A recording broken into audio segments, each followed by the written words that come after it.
break it down now. All right. Do it. September 3rd, 2025. It is the Beating the Book podcast, MegaPod, episode number 1 for our 15th season, week 1 in the National Football League, live from the Sirius XM studios at the Wynn Las Vegas. Swanky new studios for the year, our 15th. And by the way, before we go on further, Gill Alexander, let me introduce the first two pillars of the show, the first two guys that need to be introduced.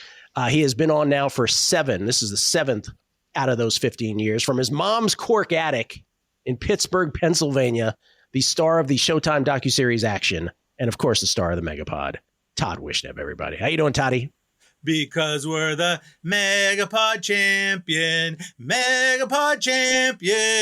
been the champion 2 out of 3 years. Because we're the MegaPod champion. Don't say it's not an accomplishment because I beat 2 mediocre guys. Todd Wishnev, everybody. That's how we start out the season. It's like herding special needs child for the next 20 weeks. And Will Hill, at not the Will Hill on Twitter, by the way, Todd's at T Wishnev. Will Hill, star of not only the MegaPod, but of Chris Felica's Bear Bets Empire at Fox Sports. And of course, the host of his own podcast, Shoulda Bet More podcast, which he wanted to call, once again, the I wish I had wagered more on this particular sporting event because I won and now I have deep regrets about it. And I told him, I said, just call it Shoulda Bet More. And he was like, cool, I'll do it. Will Hill, everybody. How you doing, Willie? Gilly, excited, honored. You mentioned 7 years of Wishnev, man. That is 7 long years. That's like dog years. So God bless you for those 7 years. But can't wait, man. What is better than this? I'm very excited to get going here. I just want to thank everybody because 15 years, like this is OG stuff. 6, actually. No, I think it's year 7. This is your 7th. I counted them. Yes. Yeah, you're right. This is Will's 3rd year, by the way, on the show as well. And then I have some stats because MegaPod historian Tim Lawson has told me that Steve Fezzik we always do a rotating guest. For those who don't know the format, those Todd and Will be on every week. And then we do a rotating guest each and every week on the show, a Vegas dignitary, a sports betting sort of expert, if you will, from not only deep down in sports betting world here in Vegas, but also from mainstream media as well. But Steve Fezzik has been on the MegaPod 5 times to date, per Tim Lawson. 2 regular season episodes, 1 postseason episode, 2 lifestyle episodes. His first appearance was a conference playoff week in 2022, where Steve first appeared. He and Todd were in their weight loss challenge with each other. He only had 1 official play in the 2022 conference championship week. You lost it, Steve. Then you went 1-1-1 in week 1 of 2023 and 1-1-1 in week 1 of 2024. Teasers in both years lost. You have a lot to make up for. So your overall MegaPod record is 2-2-2 regular season, 0-1 postseason, 0-2 on teasers. Ladies and gentlemen, Fezzik's 3rd straight week 1 appearance here at the Wynn Studios. Well, that is a stellar record compared to my lifetime 0-22 record in tennis versus the great and agile Todd Wishnev. Correction, 22 humiliating losses, not just losses. Folks, thanks for being here, this summer, we brought in national media to the event. What we call the Las Vegas Invitational was held at Lifetime Fitness. We brought national media Chris Felica to watch, and a absolute beatdown was had, as usual, by the number 1 player in the world in the over 305-pound division, over 54-year-old renounced Jew division. The number 1 player vanquished both Stevie Fezzik and his good friend, mediocre A&G host, Gilly Alexander. Thank you. Thank you so much. Appreciate it. Let's get all the greatest hits out of the way within 10 minutes. This is great. All right, Todd, since it is your podcast after all, we start with the records from last year, which you've already sung about. So you are the MegaPod champion. How many games behind? By the way, we do 3 best bets a show for each of us. Has to be a side or total, full game, pre-flop. Those are the rules. Those are the MegaPod bylaws. What was the final tally last year? Final tally was 31-23 for me for the win. Gilly went 29-24-1. Still a solid year. Willie got a little too enthusiastic about a team from Tennessee and went 24-28-2. And the guest picker had actually a very nice season at 29-23-2. our teasers last year were not our stellar year. We had been stellar in previous years in teasers, but last year our teasers were not good. Gilly was 5-12-1. Willie was 7-9-2. I was 8-10, and the guest was 7-11. So technically, would Willie win that on no, I would win on percentages actually, but it was very close on the teasers. Okay, and the MegaPod record for any given year was 2 years ago when I went 35-18-1. That is the record. That is the greatest MegaPod season, which will probably never be ever. I think you guys would all agree that's probably never going to happen again. That was such an unbelievable season by Gilly. We'll see. I mean, it's 3 picks, but I will say even that year, once I got to the 4th and 5th pick, which weren't on the MegaPod, kind of falls off a cliff. So we'll see what we can do this year. We begin Beyond the Records by usually we do an in-game, usually we do a Dumbo of the week. We don't want to talk about that with college football, right? Do we have anything to share on that? We have some general points that we could talk about, and I think also that Stevie wanted to talk about the fact that teasers might not be before we even get into that. Before we get to our picks, Steve Fezzik has a list of grievances with the betting world. What would you where would we start with that? With the betting world, not with the coaches. Well, just with teasers and all that. So the books keep charging more and more. So we're seeing them charge -115, -120 live betting and with team totals. And now we're seeing it on the teasers where it used to be teasers were even money, 6-point NFL teasers, then -110. Most books went to -120. And now the -120 is disappearing. It's disappeared from Vegas. And in a lot of other places, it's disappearing as well. The books just don't want to give you a fair shake on anything anymore, it seems. Okay. And you had... Yeah, go ahead. In-game spreads now are becoming ridiculous. It used to be -115 each way on in-game. Now it's up to -20 each way. And then when you go up, when it's not like -20 on each side and it's like a -180, it might be comeback +120. It's like unbelievable how bad they're destroying in-game. By the way, the heavy breathing you hear in the background is that of Will Hill, who is very labored here listening to Todd on. Okay, but then you have some other things that with coaching before we get into the pace that drives you crazy that you wanted to talk about. Yeah, and people get angry at me because I give generalities where I say hey, you should follow the chart, when to go for 2 and kicking field goals 4th and goal from the 1 is just generally wrong. There's always exceptions to the rule, but yeah, I tell you what, the exceptions seem like it's more it's just 50-50 for a lot of these coaches when it should be 99% in terms of what they do. They're just so conservative, and the announcers applaud them. Great job deciding to, I use an example at the end of the first half. There's 10 seconds left, and a team is 4th and 10 in midfield.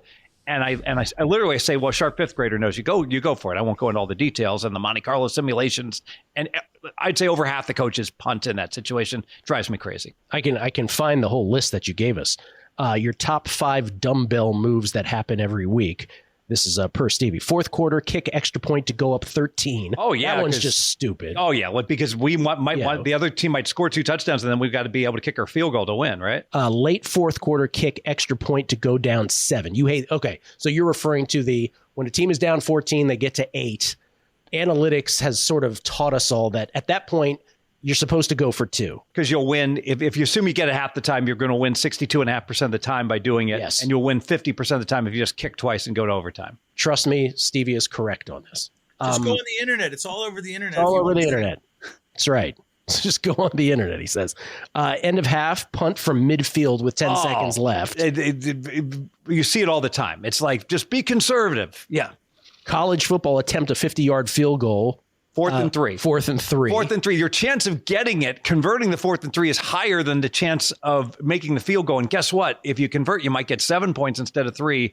And yet you see it all the time. These coaches would just attempt the field goal. Oftentimes it's not even close. College football, 6 seconds left with the timeout, attempt a field goal. Yeah, this drives me crazy. Like back in the 70s, I'm really old. So back in the 70s, the Bengals, there were 6 seconds left. They had to run. They're playing your Niners. They had to just run. They had on offense. It's 4th down. They got to run 6 seconds off, and they win. They did a sweep to James Brooks. He got stacked up, and only 4 seconds ran off. The bottom line, 6 seconds is an eternity. You always can run a play in 6 seconds. You should always run one more play. Now, if you want to be clever, I like faking the Hail Mary. You put the Hail Mary formation out there, and you just, when the guy U-turns and you hit him for an 8-yard out pattern, you fool the defense. But you should always run that one more play. Stevie didn't set it up properly. What he's really talking about, so I'll explain to you why he's right about this, because he didn't do a good job setting it up.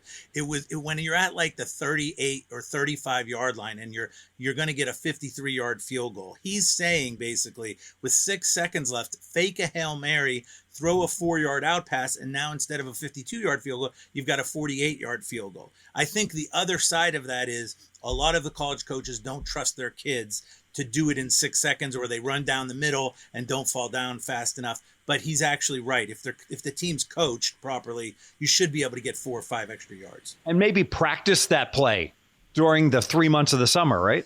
And the last one here, pro and college kick field goal, 4th and goal from the 2. We know that one. Yeah. There are times where I'd rather take a knee, 4th and goal. If I'm up 3 at the end of the game, there's 2 minutes to play, and I'm on the opponent's 1-yard line, I literally would rather take a knee than kick a field goal. And what's this one? No sexual talk till Bastille Day. What is that one? We'll talk about that after. Oh, okay. Yes. This is all from our group text. I'm sorry, we're doing different text. Which the 5 of us are on. The 4 of us are on, pardon me, with Chris Felica. And so sometimes it strays into other areas. And Stevie gets very mad. Stevie gets very mad now that football season has started. If we stray on any topic, politics or whatever, he's like, not till April. Can't talk about that. Well, when he strays, it's okay. He's fine. Allowed. And, not for me. I mean, not for thee, but for me. That's his system. That's correct. All right.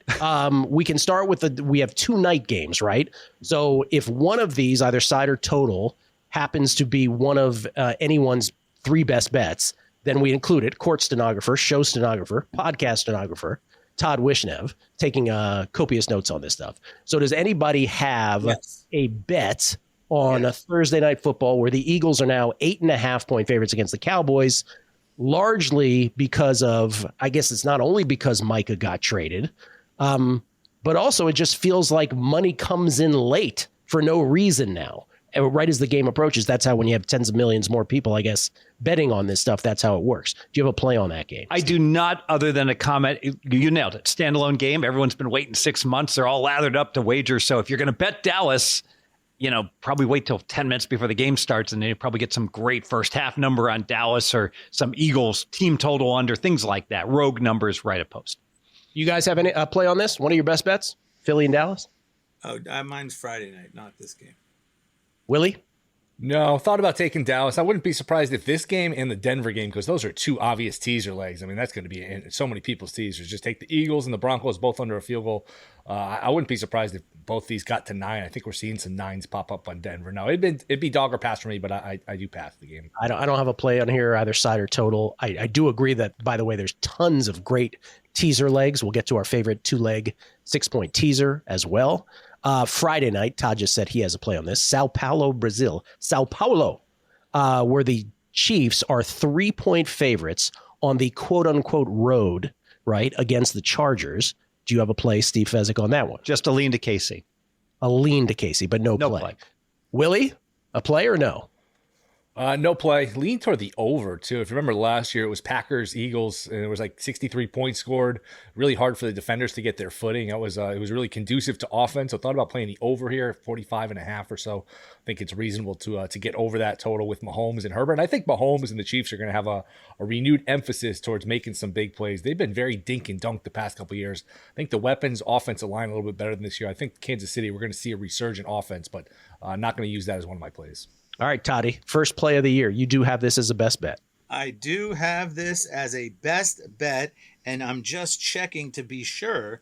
But this game is coming to you from Corinthians Arena in Sao Paulo, Brazil, where only one game all-time NFL has gone over the total. Therefore, I'm saying we are due for an under here. I am taking under 46.5. Is that the correct number? Let's see. Yes, I'm taking under 46.5 as one of my plays for this week. And the reason is I disagree with my friend Will Hill. The Kansas City Chiefs are a defensive football team. They like to go on 8-minute drives. Andy Reid likes to slow things down, play defense. Keep Herbert off the field. Last year, 19-17 and 17-10 in this matchup, this divisional matchup. The Chargers are a team that likes to run the ball too. They're a good defensive team. They like to run the ball. So I think they're going to slow things down as well. I think we could see a lot of 7-8 minute drives in this football game. And, sure, the footing's bad, but the footing's bad for the offense and the defense. To me, this is just another Chiefs-Chargers grinded out divisional game, and people have to. Now, I agree. Kansas City's going to try to make big plays this year, but they don't. That's not their identity. Is not that their ball-controlled defensive team. Give me under 46.5. Regarding the unders, and this is true in college football and in the NFL, you want to look under week 1. We already saw that significantly with college football, where like almost 2/3 of the games went under. But here's some numbers since post-COVID, blindly playing unders. Week 1 NFL, 39 unders, 25 overs. So a big preponderance of unders. I did hear they watered the field before the game last year, and that the NFL's looking to fix that. So about that, remember they made such a big deal about the field condition, and then someone did apparently water it, as you say, an hour or two beforehand, and the field was crap. And so you would think that would be like priority number 1 for the NFL to make sure that's okay. By the way, I'm looking at, I just called up, you could hear it in the background, so apologies for being unprofessional, but I just called up the old spot odds, formerly Spank odds. I think you get a 47.5, doesn't he, on this game? It looks like it's 47.5. Well, I'll tell you where I'm looking. I'm looking offshore. I'm looking at Bookmaker. I'm looking at Pinnacle. Should I go to Vegas for the official on this with the Chiefs and the I see Bookmaker at 46.5, but I'd be happy to take 47.5. What are you seeing, Stevie? I'll pull up Circuit, but I came in, it's been a couple hours, but it's been pretty much 46.5. All right. Yes, I'm seeing 46.5. So I'll trust this instead. 46.5 at DraftKings, FanDuel, and the books that are legal, BetMGM and so on. 46.5 is your number, Toddy. Okay. Steve, then we go to best bets here. Since we talk about the first two, or one best bet qualifies for Todd on the Friday night game. Wait, what is your first? Can I just do before we start picks? Can I just do a quick in-game, quick hit, real quick? Well, for heaven's sakes, yes, go. If you don't want to hear it, that's all right. No, I want to hear it. Go ahead. What do you got? What do you got? I got nothing. No. What I was gonna say is, we talk a lot about in-game betting from time to time. You can also in-game bet quarters. So if you know a team cannot move the ball, okay, and for instance, they're not getting the ball first, the other team's getting the ball first, and you're scared to bet, say, the under in the third quarter because the team that's going to have the ball first is the good team, the team that can move the ball. Wait till that team gets the touchdown or gets their field goal right away, and then with 11 minutes left in the quarter, you can quote-unquote in-game the quarter under at that point. So that can be something that people should be looking at, especially if they can make sure they see a team. Look, this team, we know they can't score no matter what. That's a way to take advantage of that, like say in the first or third quarter. Yeah, since you bring up an in-game, I will just say this because I said it yesterday on the numbers game on the radio side, which is the one thing that we don't have in the NFL that we do in college. That TCU North Carolina game is just a reminder for those that are newish to betting. Let's say we have new listeners that are newish to betting. College football is a sport that reveals itself the quickest in these games. And so with TCU North Carolina, I bet it at 5.5, 11, 17.5, and 21.5 and 24.5. As Todd, or 27.5. Todd said I was a chazer, meaning a pig doing this. But you could tell, right? And Todd, you were right. The best time to get in was right after that pick when TCU was up 10-7. You can tell in college football when one team is so much better than the other, or where two defenses can't stop either team, whatever, in a way that you cannot necessarily in pro football. And I just say that to say, just remember with all the content you hear, and this podcast being one of them, that we can prattle on about certain things, and we can then handicap like in a way that I do tennis, which is meticulously done. But in the end, sometimes the comedy of sports betting is that you can know nothing and plant yourself in front of a college football game, and it will be a more lucrative experience than all this other stuff we do. That is the sort of trick of sports betting. We know nothing when the season starts. So examples abound, like Army, Tarleton State. It's like Army's this enormous favorite, and it's like, but you're watching the game like these two teams are equal. Alabama's laying 14, right? against Florida State. And Florida State's better today. It's like we're just guessing with our power ratings initially. In North Carolina, it's the poster child. Who the heck knew how bad or how good North Carolina was going to be? But then by the time the third quarter rolled around, it was pretty clear, right? Okay. Maybe we shouldn't have said that before we give our NFL picks, but nonetheless, here are our first NFL picks of the year. Todd's already got one. Your number one best bet cider total is? Atlanta Falcons plus 2.5. I'm with you on that. No, sorry. Not 2.5 anymore. Plus 2, fine. Plus 2. Is it 2 fine. now? Okay. Doesn't matter. All right. Not an important number. So I'm gonna pull back the curtain. He said no. Last year, the Falcons were supposed to win 9.5 games, and Tampa was supposed to win a little over 8. Right? Everyone's like, "Oh, Atlanta's got the better team," right? And now this year they flipped, and now it's Tampa. Baker, he's great. Look at all those weapons. Bucky Irving, like that offense is fantastic, and Atlanta obviously Penix, unproven, and we're concerned about that. But I got major concerns. It's like all kinds of things for Tampa. They had things like great field goal defense, meaning their opponents missed field goals, right? That's right. It's like great free throw defense. It's just luck. They were very lucky. If you take a look, also Tampa Bay is all injured. I mean, Evans isn't injured, but he will be because he's 100. Godwin is injured. Their lineman Wirfs is injured. McMillan, another one of their wide receivers, is injured. They're all banged up. I know Atlanta has a lineman out as well, and that's significant. But I can't help but think these are pretty close to equal teams right now. And Atlanta's home, and I'm catching the points. Absolutely. Give me Atlanta. Can I push back a little, Todd? Because I'm seeing a 2.5 at a number of places. DraftKings, BetMGM. No problem. So 2.5 is, I think, what you get. We'll give it to Outstanding. Can I? And I'm going to go out of order, but I'm on Atlanta too. So can I jump in and just buttress what Stevie's saying? Because Atlanta's one of mine as well, plus 2.5. To talk about what you were saying about how, our eyes as football viewers, we probably watch one game better than analytics, but analytics catches a full season better than we do as human beings.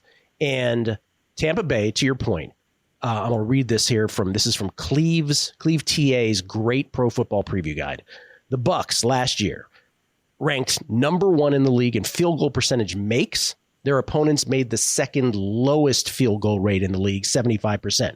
They ranked number 1 in net third downs versus expected, and recovered fumbles at the 7th highest rate in the league. That's pure luck. Fumble recovery is. Chase McLaughlin made 93% of his kicks in back-to-back seasons after bouncing around the league for 4 seasons. He missed only 1 kick in the fourth quarter in an OT of games, while their opponents, the Bucs opponents, made just 5 of 9 attempts. That's back-to-back seasons where opposing Bucs field goal kickers, as you call it, the field goal defense, we say free throw defense in basketball, missed their kicks at a top 5 rate. Tampa ranked number 1 by a mile in third down conversions versus expected on offense, number 1 in overall third and fourth down success rate. They faced a near league average schedule last year, but did have the good fortune of facing the 5th highest rate of snaps versus backup quarterbacks, Spencer Rattler twice, including his career debut, Cooper Rush, Aiden O'Connell, Desmond Ridder, Tommy DeVito, not exactly a murderer's row. And they ranked 26 in EPA per dropback versus just the starting quarterbacks. So bottom 7 against starting quarterbacks. And they won't have Tristan Wirfs in this game. Baker Mayfield's blindside left tackle because of a knee injury. Conversely, Atlanta, Kirk Cousins, your boy, Todd, what do you call him? Curtis Cousins, he was either hurt or his arm completely shot. 35th out of 38 quarterbacks in EPA from week 10 on. And that's what killed the Falcons season. They lost 4 of their 5 games, 4 of their 5 next games after week 10. Essentially, that kept them out of the playoffs. Penix came in after that, Michael Penix Jr., to close out the season. He did play 3 kind of weak pass defenses, but he was huge in them, graded as the 87 by Pro Football Focus, 9% big-time throw rate, ranked number 1 in the NFL. Here's the kicker stuff. Falcons opposing field goal kickers made 31 of 32 field goal attempts, highest rate in the NFL. That includes an incredible 11 of 11 from 50-plus, while Atlanta kickers only made 6 of 11 50-plus. Not only did their opponents make the highest field goal percentage in the NFL, but the Falcons kickers made just 70% of their kicks overall, second worst in the NFL. They were also burned by impactful turnovers late in games. That was the Cousins thing. Their offense committed the most turnovers, 14, and lost the most EPA in the NFL in the second half of 1-score margin games. Cousins threw 7 picks in the second half of close games. including 1 pick six, another that was returned inside the 10. He threw league-leading 4 picks in the final 2 minutes of a game last season. Chargers-Saints games, you may recall for that. No offense in the NFL produced a wider negative gap between points per drive and expected points. So that part, the Kirk Cousins part that kept them down, is gone now with Penix. And last thing on this, because I know I'm proudly on about it, but a lack of pass rush continues to haunt the franchise.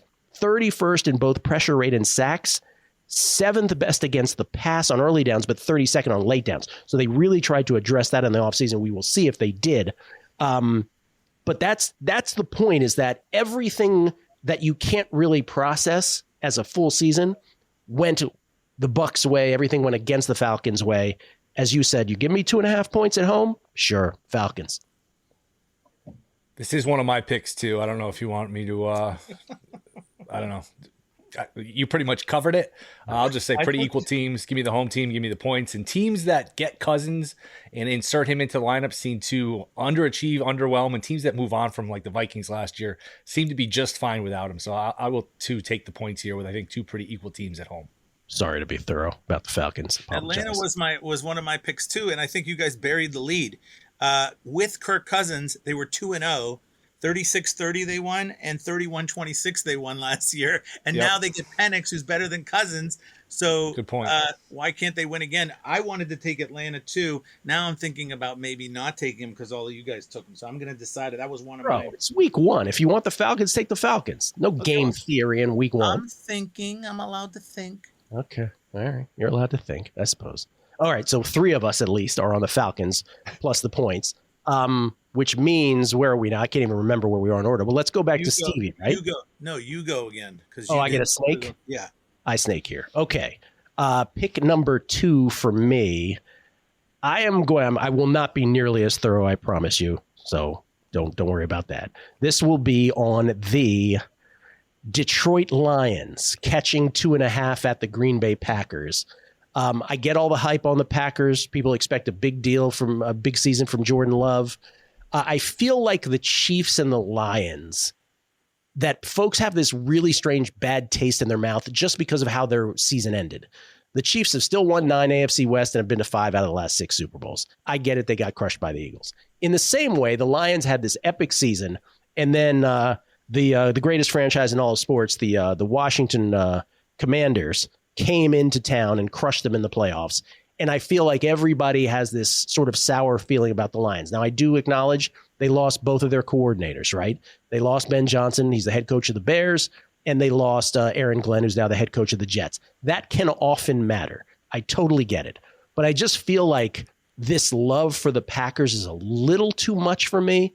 I still think the Lions are, for me, the second best football team in the NFC, despite what Washington did to them in the playoffs. You're giving me 2.5 points. I'll take it. Lions on the road in a great week 1 game, at least on paper. Which means Willie is next. Willie's up. I'm going to go Miami Dolphins here. What am I getting, 1.5? Is that the fair number? I don't think so. I don't think you are. No. Yeah, he's getting 1.5. Oh, You're right. All right. You're correct. 1.5? Where? DraftKings and FanDuel. Have you heard about those 2 places? No. Where are you allowed to bet You familiar with them? Are you allowed to bet there? No, that's a different story. I'm just saying that's available there. Okay, give it to him. So what? Miami plus 1.5? Will? Yeah, let's hear this. Yes. Why do you want Miami? I just think a lot of the concerns with Miami, talked about this a little bit on a numbers game today. A lot of the concerns with Miami are a few things. When they're in cold weather, in adverse conditions, when they play really good teams, they step up. They can't compete with the elite teams in the league. And health. It's not just Tua. Waddle's always hurt. Hill's always hurt. I know Hill missed some time in a training camp here, but he seems good to go. Waddle's healthy. Tua's healthy. You don't have to deal with weather. You're not dealing with an elite team, and you're not really dealing with health. I just think they're a better football team than the Colts. Remember, it wasn't that long ago, 2 years ago, this offense set the league on fire. We're flirting with the 1 seed pretty late in the year before everything just went off the rails. They played some better teams. They had to play outdoors, and they could just, they couldn't step up to the competition. But I think they're better than the Colts. I'll take the 1.5 here with Miami. Jeez. Willie, can I interest you in possibly changing that pick to the Titans plus 9? They're available right now. Who are these Titans you speak of? Maybe the Dolphins are going to be his Titans this year. Will had a strange infatuation with the Titans last year, which caused his record not to be so good. Toddy. By the way, I should add about the I wasn't thorough enough with the Lions and the Packers. Also, Lions definitely have changeover on the offensive line, but Micah needs an epidural to play, so I'm not as concerned about that. But go ahead, Todd, your second pick. My second pick, I'm going to get down to the, whoops, it's not time for that yet. I'm going to go down to Chicago. I'm going to have a heart attack in Chicago. I got to do a Chicago accent instead. You sometimes if you have a bratwurst down at a Bears game. Anyways, I'm going to go to Chicago, and Chicago is playing the Minnesota Vikings, I believe. What do you guys have the total at? Total for Chicago and Minnesota, which is the Monday Night Football game to wrap up week one. The total... Hold on, I gotta wait for this screen to turn. I see Bookmaker at 44.5. I see Pinnacle at 44. 44.5. 44.5, or what's consensus? I think 44 is the consensus. Yeah, 44. He wants the 44.5, Thank you, Will. because he's going under. Thank God you're here, Will, because this guy will try to scrape. That's all right. I'm gonna win so easily it doesn't even matter. I'll take under the 44 in the Chicago Bears Minnesota Vikings game. And you ask me why, Todd? Why would you take the under? I'm going to tell you why. First of all, on the Chicago Bears offensive side of the ball, do you know who the quarterback is? I'll tell you who the quarterback is. He's a guy who loves getting sacked. I know that the Detroit Lions gave them the new head coach and all, but it's hard to get old horses to do new tricks, and I believe that guy still holds the ball too long. Do you not remember his name? Is that why you keep saying that guy? I think his name is Caleb, maybe? Is that right? Caleb Williams, a new horse, though? Yeah. Not You're like, horse? that guy. All right, go ahead. I don't like saying his name because I don't like him. Anyways, I believe that you're not going to see this wizardry by Mr. Johnson, like immediately turning the Bears into this juggernaut offense like overnight. And the Vikings, Willie's Vikings were a very good defensive football team. Willie, am I wrong in saying that the Vikings were a very strong defensive football team last year? Played a pretty soft schedule, but yes, they were a good defensive team, and Flores is a good defensive coach, so I would agree. There you go. So I've got the defense of the Vikings against Caleb the Jerk. I am saying that the Bears will not move the ball. Now, on the other side of the ball, and this is why I really love this under, we've got J.J. McCarthy. Let me say that again. Yes. J.J. McCarthy. Now, come on, brother. Did you watch any college football? That guy ain't no call it football. Come on. I don't know what they see in this guy. He was terrible in college. I couldn't stand him. The Michigan won every game 24-3. He couldn't move the ball. Screw J.J. McCarthy. He stinks. He's going to go on the road to Soldier Field and move the ball against the Bears. I think not. Under 44, because both these quarterbacks can suck it. Can suck it.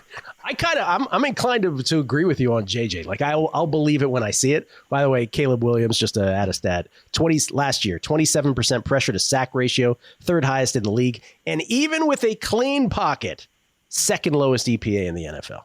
One thing to watch for this Monday night game is how the Lions do. All right, I think there's a correlation. So if the Lions play very well on Sunday, then I think we can conclude maybe Ben Johnson wasn't that important. Oh, come on. That's a little let me finish. That's a little fast, my friend. But let me finish, and then you can what do you call that? What do you call that when he makes a fast decision on something? Premature physicalation. When it's an in-game situation. One drive goes by. Fezzik's like, quick, get them. We got to get it right away. Quick. 4 minutes into the game. Premature physication. It worked in the Army game.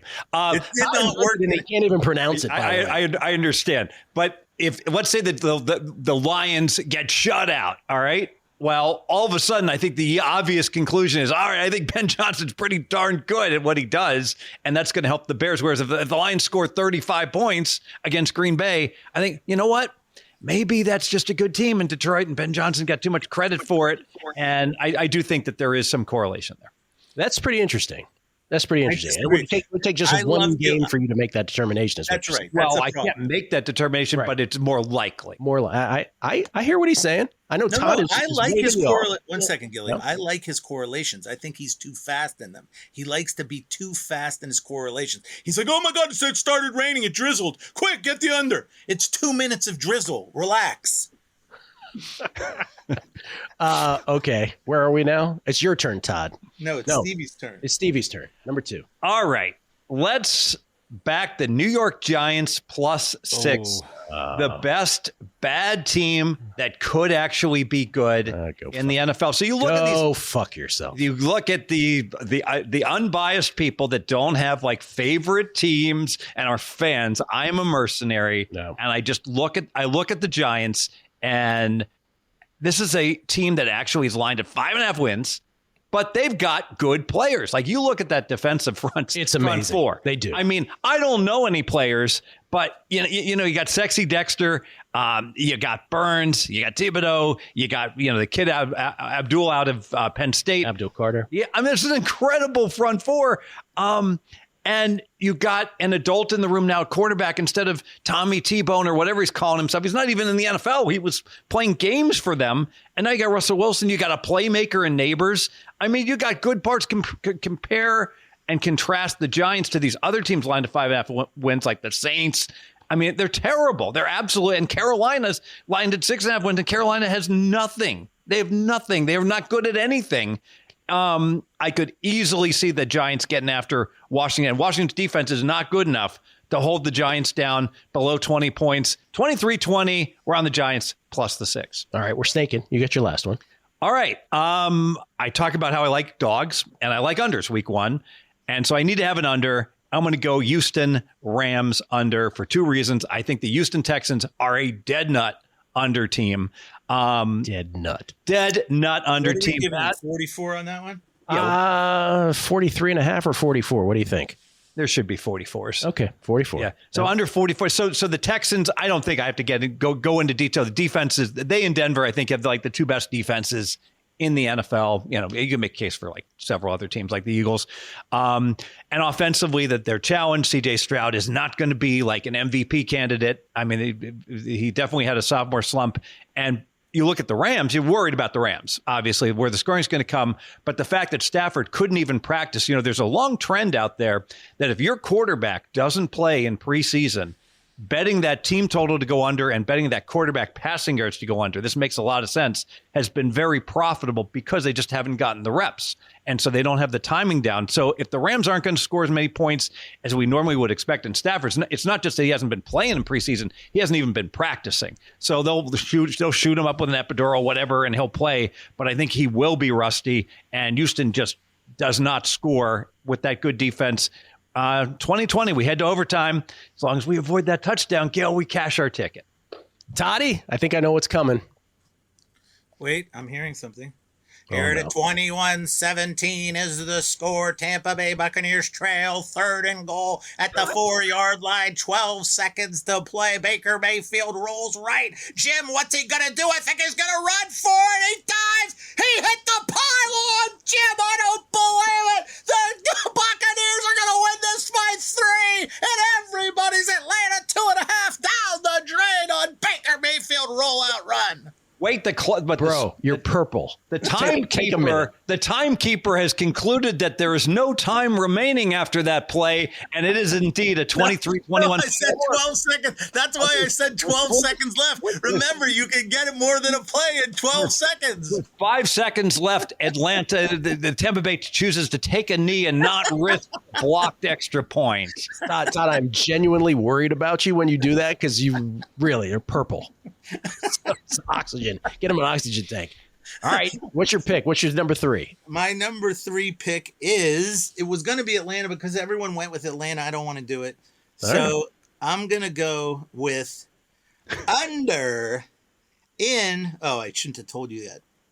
42.5. It's definitely 42.5. Under 42.5 in the Denver Broncos against Willie's Tennessee Titans. Because you've got the rookie Cam Ward. You're not in South Florida anymore, my friend.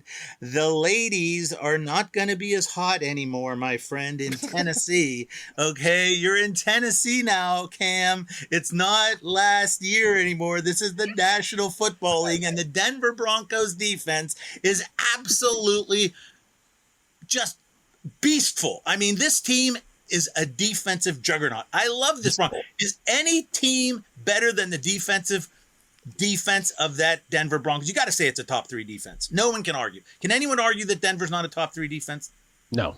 Okay. Not now, anyway, we can't. Right. So now you're going to feed this Cam Ward to the Dogs in Mile High, in elevation. Stevie loves elevation and weather and shit like that. So you're going to feed this guy to the number 1, 2, or 3 defense in the league. And he's a rookie on a team that doesn't even have an offense, and they're supposed to score points?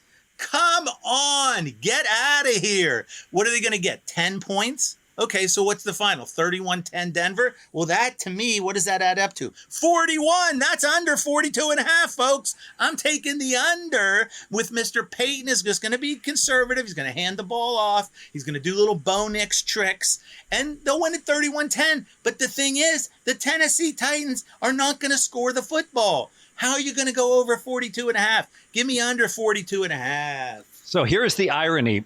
Todd has given us a projected final score of 31-10.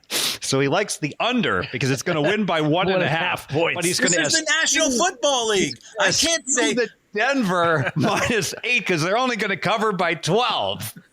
Well, 1 second. It's by 12. 20. If they win by 31-10, they'd be 21. And it's 8. It's 8.5. That's 12.5. Watch I'm sorry. I stand corrected. And Thank anyways, you. That's I don't. Thank I you. don't like giving unrealistic numbers. It's NFL. If you win by 1.5, that's a lot in the NFL. I'm sorry.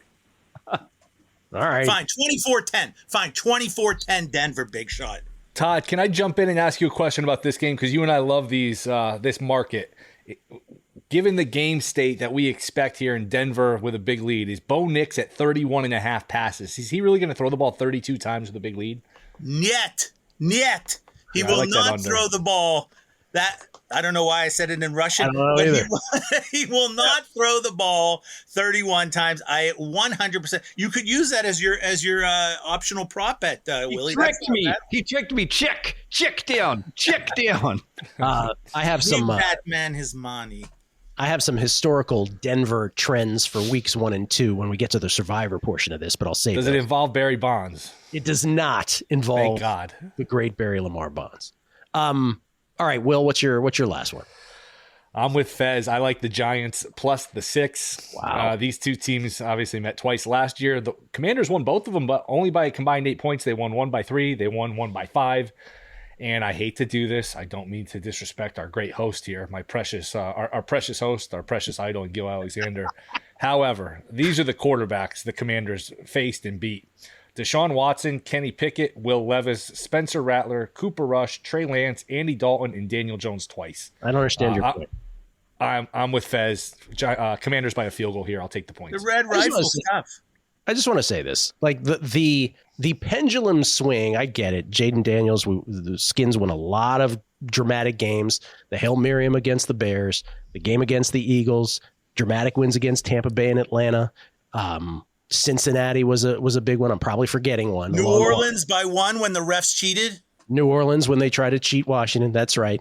And I get it. It's unlikely to happen that many times again. But the pendulum should not swing all the way to the other side. They still have a great quarterback, and you don't want them getting in the playoffs. I'll say that. I disagree with nothing you said. I will just take the points. Okay. You got to be careful with Will Hill. It was just a few years ago that he took his entire family to Vegas, and they crashed an adult lounge in the Cromwell, cleaned them out of like all the concessions, and took some of the alcohol a good 14 minutes, and then security got involved, and they were escorted out of that lounge. Wait, when you say adult lounge, were there like dancers there or something? What are you talking about? But the VIP lounge reserved only for 21 plus. Didn't stop Will Hill from bringing his entire cartel in with him. His guitar cartel. Father of the year, that kid. Father of the year. All right, my last one. My third. I'm having trouble deciding between 2 games here. But now that it's down to 2.5, I'm going to call it as the Pittsburgh Steelers -2.5 on the road against the New York Jetropolitans. Wait, we got to check the Pittsburgh boards to see if Yins have the right line in that. The Yins have what line do Yins got down there? I see 2.5 at FanDuel. I see 2.5 in multiple locations. Okay, give this Jag off 2.5. He'll take it. It's down to 2 at BetMGM, as a matter of fact. So 2.5 is the number. This has come down. The Jets are taking money. I do not understand. I don't get it. By the way, revenge spots for both Aaron Rodgers and Justin Fields. I am higher on the Pittsburgh Steelers than I think most people are. And I know people like to make fun of the fact, I don't know if you've heard that Mike Tomlin has never had a losing season. That can't be right. No, it's true. It's true. Really? I actually think this is the Pittsburgh Steelers' last stand season. I think they break up after this, right? I think it might be Tomlin's last year. Some of these guys are obviously Aaron Rodgers is old, but Cam Hayward is getting old. TJ Watt's getting older, and they're long in the tooth, as they say. Mm-hmm. But I really actually like the pickup of Ramsey in the secondary. And I just think they're a better football team all around than the New York Jets are. And I think Aaron Rodgers, for as much as I dislike him perhaps as a human being, I think he has a lot to prove here. And I think it really matters to him to have a fine last flourish here. I like the Steelers -2.5 against the Jets. I will be convinced otherwise, I'm sure, if I see something different. But as for right now, I just think they're a better football team all around. I'll take Pittsburgh. I don't get this line.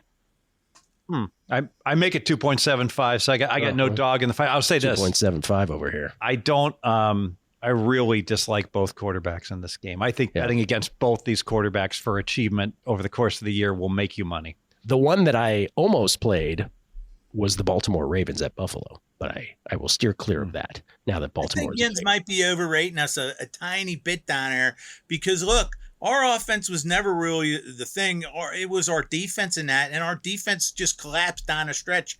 I'm not sure we're really that good to be going down on the road to the Meadowlands. There's a lot of wind down there. That's a tough place to play. Parking rates are really high.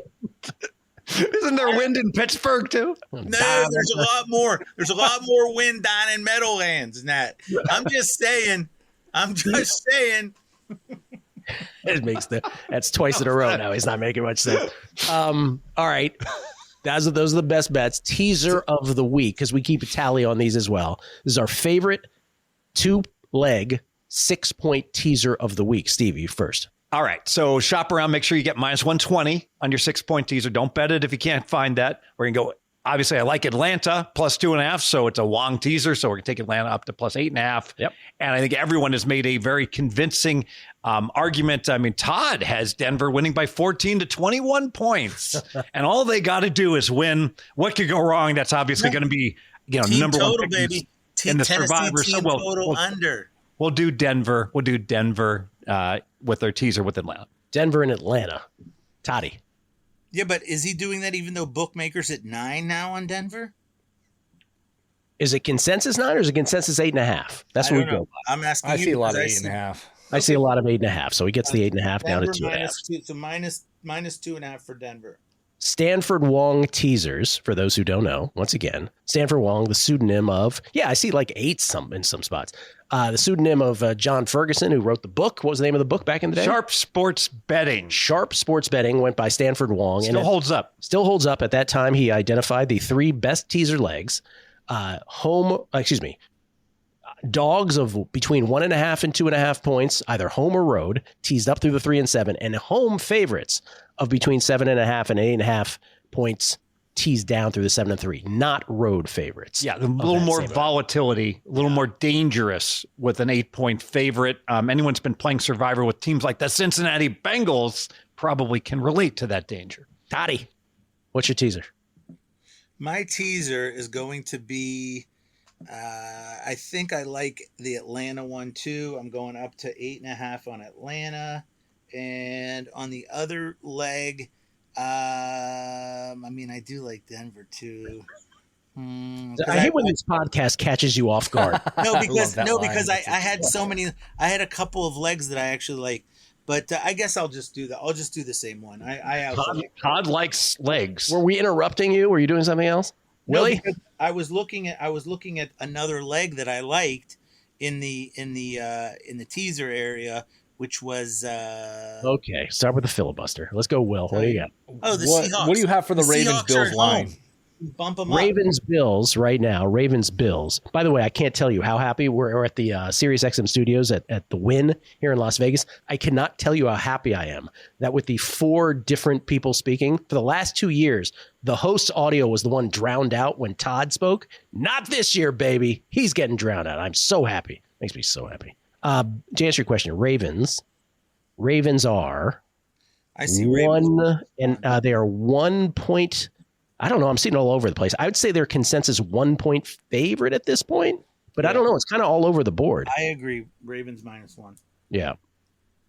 By the way, Ravens 1 point favorite. I'm seeing Ravens plus a 1.5 here at DraftKings. I'll keep it simple. I'll just go Eagles, Broncos. Both teams take them under a field goal. I think both win. So Eagles, Broncos, square ball teaser.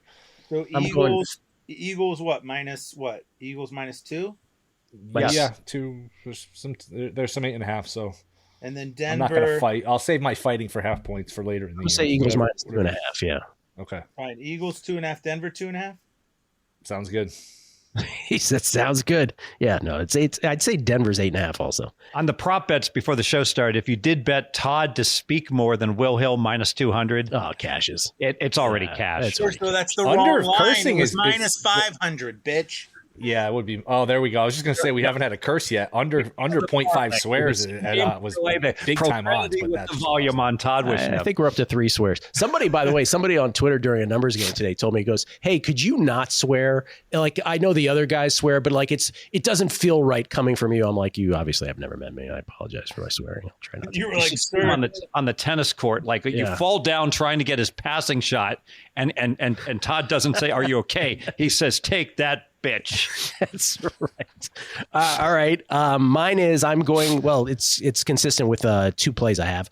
Falcons, Lions, teasing them up through the 3 and the 7. Atlanta plus 8.5, and what was the other? Lions. Oh, that was the other one. That was the other one I was looking at. Gilly, God damn it. Do you want to switch yours now?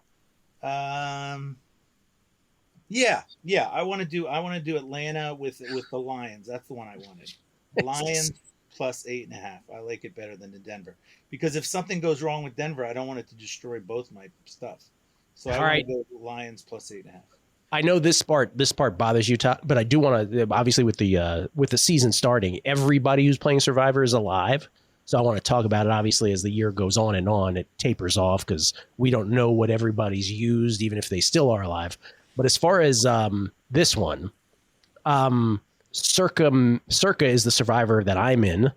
$1,000 an entry. Circa has something called the Grandissimo this year, which is $100,000 an entry. I think they're up to 50, something like that now. It's crazy. What do you think the over/under is on the number? I'll put the 0.5 entries that will fail to be submitted in Grandissimo by deadline at any point this year. I'll go the under a half. Under a half. Very strongly. Yes. Under a half. Yes. That dentist in Idaho can forget about their $1,000 entry. These guys aren't going to forget about 100,000. Okay, but this was my point, because I was talking on the radio side this morning. I did Last Man Standing at stations, and it was $100 for 5, right? And the last year I forgot. I just completely forgot about my $100 entry. Just plumb forgot. But my $100 is the dentist in Idaho's, whatever you just said, $1,000 is someone else's $100,000. So you don't think there's somebody in Grandissimo who's like, $100,000? You bring up a great point, because famously, I think there was one time Phil Ivey entered a $10,000 poker tournament. Yeah. And he was playing some open-faced Chinese game that was like worth like $5,000 an hour. And he's like, I can't. I'm just going to have to lose my entry fee. This is worth too much. It's possible. Yeah, I'm going to text my win buddy that I'm doing a show from these lovely studios. By the way, shout out to Jeremiah Crow. Shout out to Brian, whose last name that I don't know, who's doing audio for us today. And John Goulet, who I love to see now. Used to work with us at VSiN, and now I'm happy to be hanging out with Goulet again, making this possible here at Sirius. All right. I think you're right, Gilly, about that. I think if you have enough money to bet 100,000 on a thing, you know what I mean? It's all relative. I totally believe that. I just that's why I said it at 0.5. I think someone might. As an example too, so I got comped with my 7-star like win matched me, and I get to play the Win golf course. It's like $800. All right. And so we played with two dudes, and they just played the front 9. Like it's like the greens fees is like $700. Right. Like, okay, we're done with the front 9. We're gonna go see. We're going to Spear tonight. We're taking off. Thank you. Like, so think about paying $800 for Greenspeed. Don't just play the front nine. It's fine. Okay, so Survivor. Are you good at golf? Are you good at golf? No.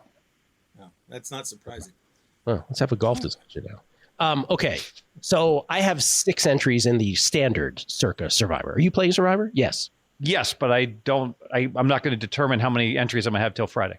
Okay, because you're doing the Fezzik strategy of finding out if the Cowboys happen to upset the Eagles. Then I'll play 10. Then you'll play 10. I'll max it. And if the Eagles beat the Cowboys, how many? Probably 2. Probably 2. Okay. Stevie looks for any little incremental edge he can find. He has been slammed for this, can we call it that, by some. But you are correct. If people don't understand the general strategy there, I don't know what to tell them. I've been told that my point is I think maybe 10% of the people will take the Eagles. Yeah. We don't know. Could be 8%, could be 13%, could be 16%. But the point is, even if it was only 8%, it's a massive overlay. I don't care if those people re-enter. If the Eagles lose, this is a huge overlay. And any contest that has 10% overlay, I'm going to go balls to the wall, and I'm going to sign up 10. I might sign up my wife 10 times. It's literally against your religion not to play. Gilly, I thought Eagles were one of the 4 games of the Thanksgiving week, which is a really good pick, because the Eagles have a shitty team. Great point, Todd. So that's correct. So we don't like to use them, but let me put it this way. What if the Eagles were a 99-point favorite? Would you use them week 1? Okay, but Todd, what you said is exactly what I said when he first brought it up. I'm like, yeah, but Steve, it's not going to be as dramatic because Philadelphia's Black Friday. It's part of the Circa quirk. And the other thing I said to Steve, which he agreed with, was it's kind of a locals discount is what you're talking about, because people aren't going to come from out of town and do maybe this. Some Cali people, but the people on the East Coast can't get here. The people from Australia can't get here, but but the people that can get there will be people that won't play. Yeah, and they'll max entry if the Eagles lose. Why do you think people dislike you so much, Steve? What do you think it is? You think it's your I can give you quite a little. Todd would like to answer this question. Todd? Stevie does not read the audience at all.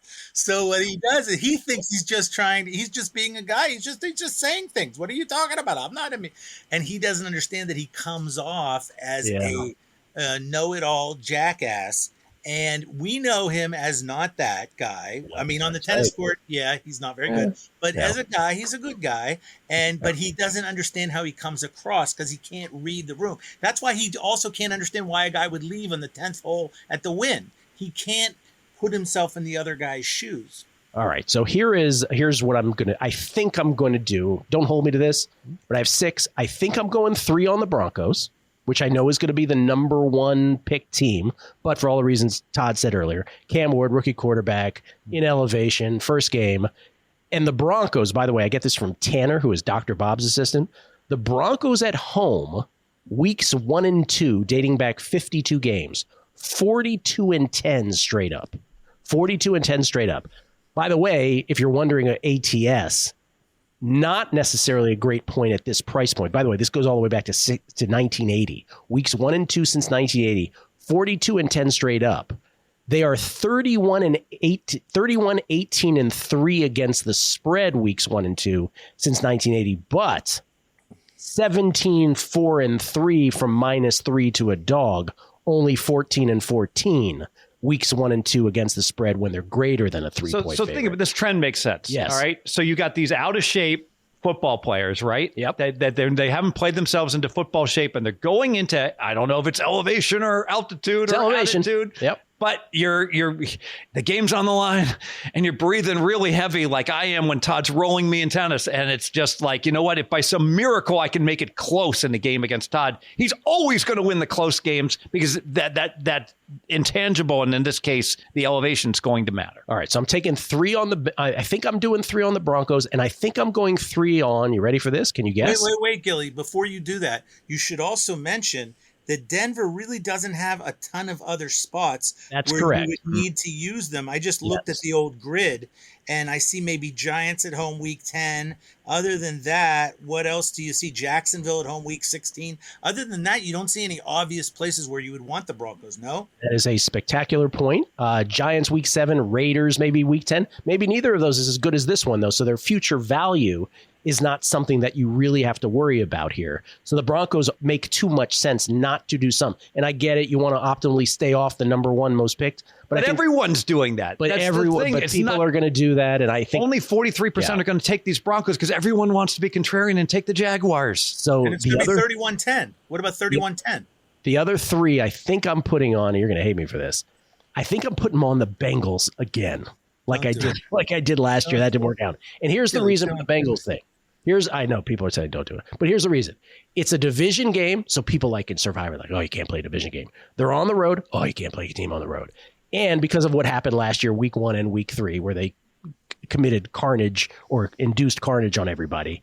When they lost to New England week 1, they lost to Washington week 3. They're playing with 8 guys on defense. Yes. And so they'll be underrepresented. So they'll be underrepresented. I love that. And so I'm like, thank you, Stevie. Thank you. I appreciate it. So you're not going to enter 2. If Philly loses, you might not put in 2 more? Now that you get a bigger overlay? If Philly lost, I could think about it. Okay. All right. That's all I want to hear. Okay. By the way, did you look as to whether Cincinnati would have any good spots later? Because I see you could use them week 18 against Cleveland.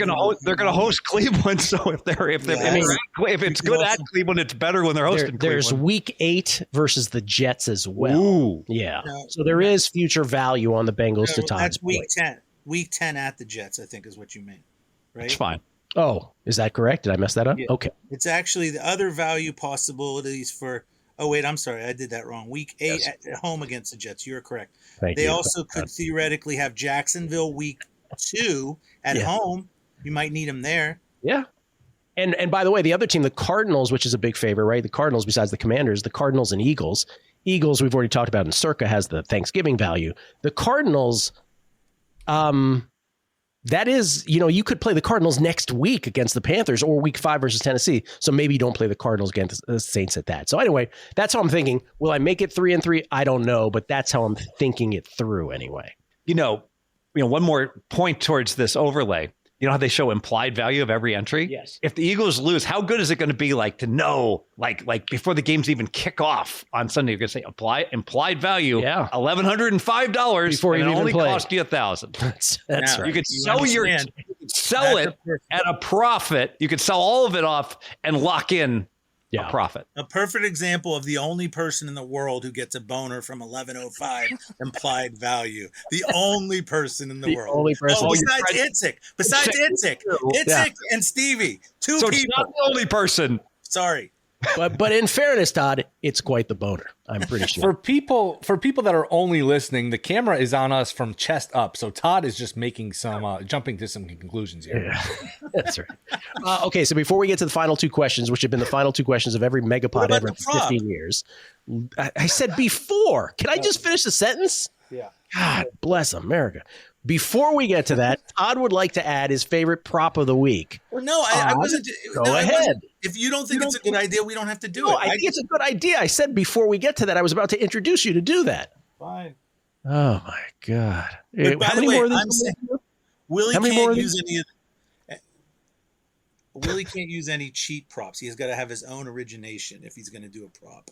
Oh, wow. He's you know what he's doing there? That's about your buddy Hitman. He's saying he cannot repurpose Hitman props. Exactly. Todd is laying down the law. Yeah, the Gator aggregator has. Yeah, we already have one aggregator on the show.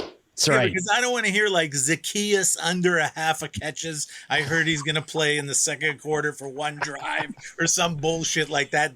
I don't know. Real props that you made up. Okay. I've never done that, so I don't know why you would. I bet his props, but I wouldn't give out his props as my own. But you're a smart guy. You do under hits. What about under hits?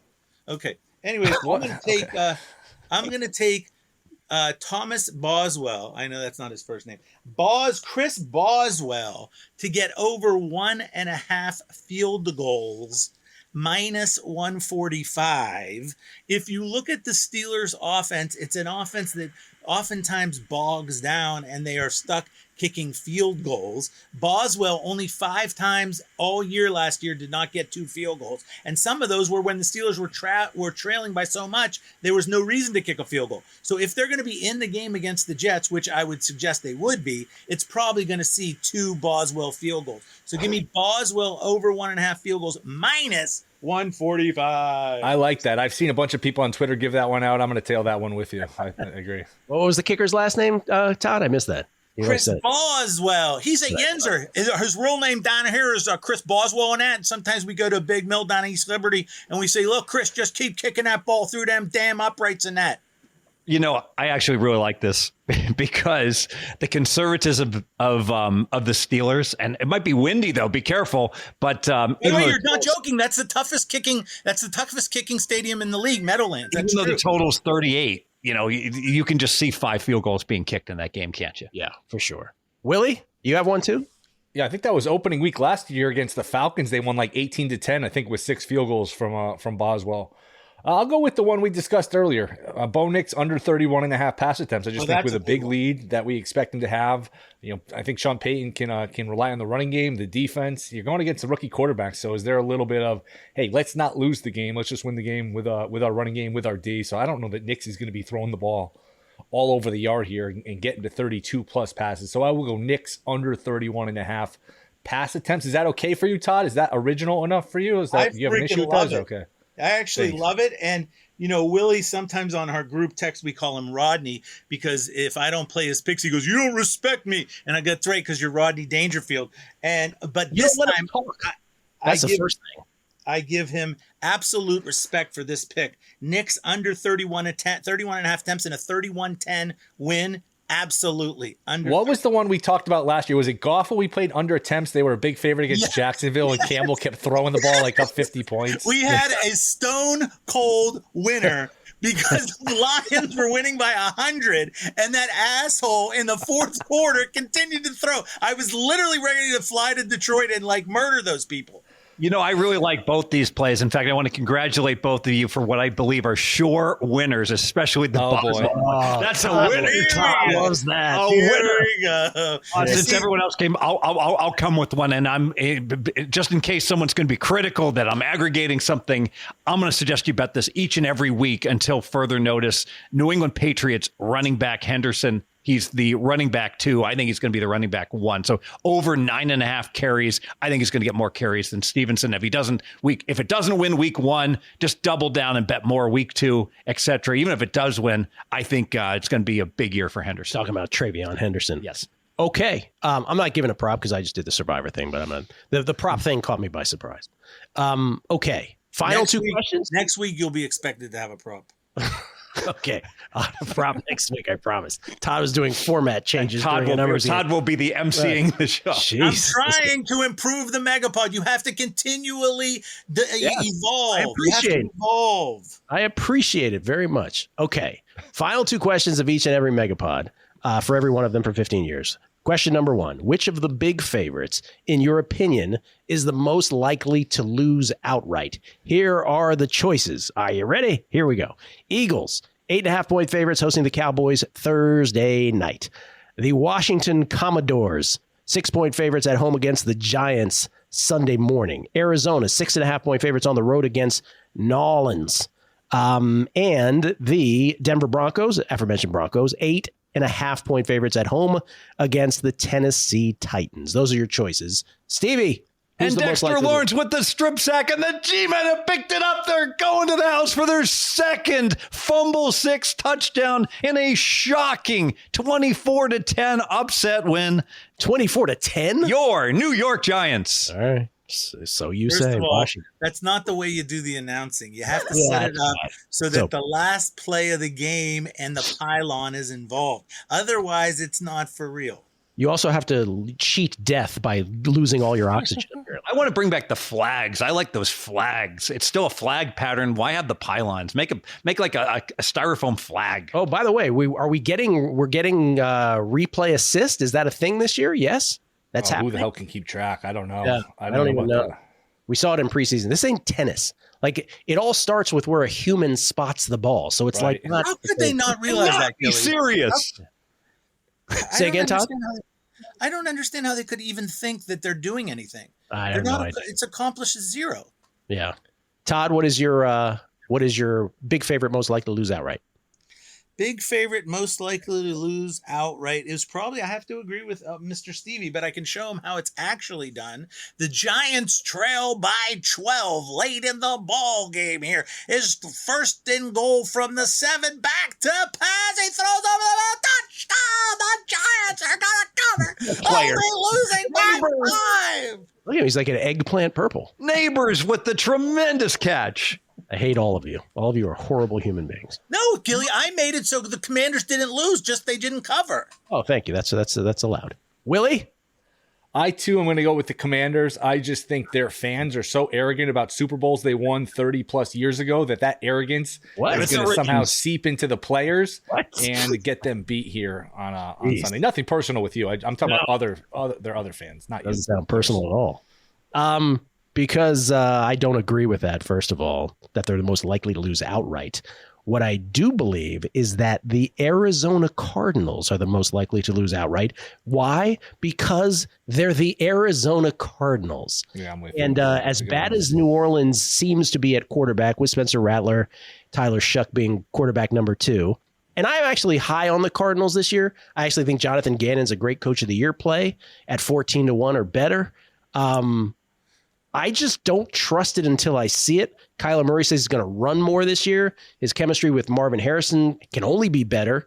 They had reinforcements on the defense. But if you're asking me, which I just did, who's the most likely to lose outright? It's the Cardinals on the road against the Saints of the big Saints almost beat the Commanders with the help of the refs on the last play of the game.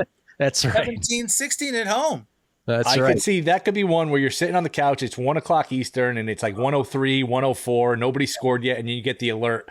Touchdown Saints, it's 7-0 Saints. And you're just like, oh fuck, here we go. We know where this is going. That's always this is where you have the survivor, and you've got Arizona, and their defense is starting to crumble, and Calais Campbell limps off the field, and you're like, I'm not even going to watch this final, man. I'm just going to change the channel because I can't bear to see this. This car crash happen. I didn't even check Twitter, by the way. I should have checked Twitter for comments. What are people saying about you people? About you, and by you people, I mean you people, by the way. Are the MegaPod and guessing lines going to be on the podcast feed as usual this year, Gilly? Yes. Ooh, that. From a disappointon. Still going to be on the Beating the Book podcast feed as well, I hope. Yes, from Big O ATX. So maybe they're having trouble seeing it on Twitter is what I'm getting. So they're all worried about that. Okay. Last question, final question, we'll get out of here. It's the one that we close every MegaPod with, which is, let's say we live in a bizarro world. You had to bet a side on each and every one of these games, but you get one free pass, one mulligan. Which is the game you want no part of whatsoever? Cincy Cleveland, but not for the reason that you would expect. And the reason is the line's 5 to 5.5. So there's no basic strategy teasers. Can't get a good rogue number. So what if the Bengals pop up at -4.5? It's not going to land 5. I'm not going to steal the win with the half point. By contrast, like you got a lot of games that are lying to pick them. We're like, is Miami favored? Is Indy favored? Is Baltimore favored? Is Buffalo favored? Doesn't really matter. They're not going to tie, but it does matter if I'm playing teasers, because if one of these teams goes up to +1.5, immediately Todd's going to want to go jumping to the window and claim +1.5 up to +7.5 for his teaser Yinzer play. So, and if it's a 2.5 to 3, there's value in each direction. Bottom line is, even if it's -8, you've got the teaser possibility. 5 is a lousy number to bet when you're trying to make money in the NFL. You don't want any part of that. Okay. Yep. Toddy. What do you want to Carolina Panthers were quite the interesting team late in the season. It seemed as almost, if you remember that guy, who was that backup quarterback who was doing the film breakdowns on Twitter of Young not seeing where to throw the ball? Chase Daniel. Chase Daniel would do these great videos on Twitter showing where Chase Young was not seeing the play. That was early in the season. Then he came back later in the season. He started playing good, and all of a sudden the Panthers almost beat the Chiefs. They played some really good games. So the question is, are the Panthers still the dregs of the early season, or are they the good team? And now the Jaguars, which is always a toss-up team, you have no idea what you're going to get from season to season with that club. So I have no idea who is really the better team, Jaguars or Panthers. What's going on there? I'll say pass. I'll say pass. Very dramatic. Will? Can I go with Colts Dolphins, even though that was one of my picks? No kidding. Seems contradictory. Seems a little off. I'm going to go Vikings Bears. I don't know what the hell to expect in that game. I'm going Dolphins Colts. Your game. I literally was going to pick that game because I have no idea. I have no idea what the Dolphins are going to be. I have no idea what the Colts are going to be. And I think there's a bad tail for both of their seasons. So we'll see how it starts. Where the Dolphins are good with Tua, but everything beyond, right, is, Tyreek Hill, you can probably beat him in a race now, right? Tyreek Hill? Yeah, maybe not. I played tennis with you. What did you just say? I will say this. My favorite alt season win totals of the year, under on the Bears, under on the Vikings. Your Vikings.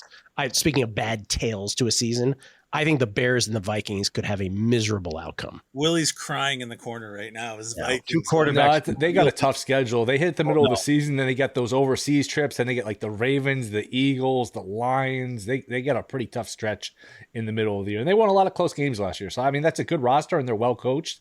But I don't know. I think the last time they made the playoffs 2 years in a row was like 07 to 08. They never seem to have back-to-back good years for whatever that's worth. All right, gentlemen, appreciate it. Thanks again. SiriusXM Studios here at the Wynn, which are the nicest, swankiest studios in all of Las Vegas. If you're staying at the Wynn or the Encore, come by and wave at us. But again, shout to Jeremiah Crow, John Goulet, Brian, everybody who hooked it up here.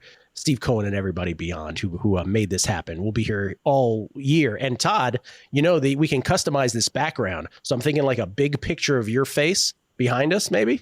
No? I mean, yes?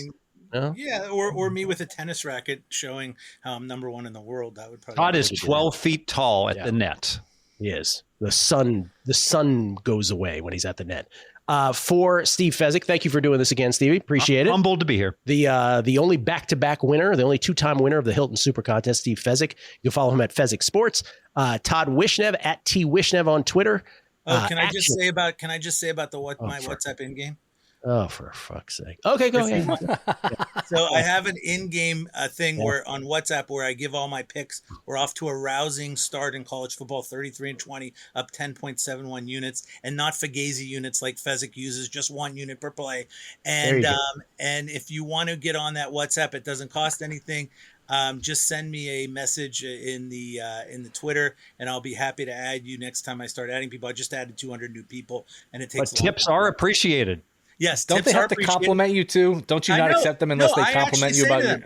I say to them very honestly, I say, look, if you find the thing valuable, you can send me something on Venmo. That way I'm not one of those evil touts that some people are. I won't mention names. Never mind. Will also on not the Will Hill, V with 2 E's on Twitter. Bear Bets podcast, Chris Felica's podcast at Fox Sports, and of course his own podcast called Shoulda Bet More, part of the VSiN podcast network. Yes, absolutely. Had Gill Alexander on already. I gotta somehow recruit. Todd is recruitable. Fez has been hard to recruit the last year or so. So gotta try to get these guys on a little bit more. But yeah, man, it's been going well. Happy to be back. All right, gentlemen, thank you. Thank you all. If you were able to catch us on Twitter, I know there was a little problem here at first. So we'll try this again on Twitter next week in earnest. But otherwise, it's on the podcast feed. If you need to listen to anything back, the Beating the Book podcast feed, our 15th season. Thank you for listening. Good luck with all your picks. Gilly, wait. Willie wants to switch all his picks to Tennessee plus 8.5.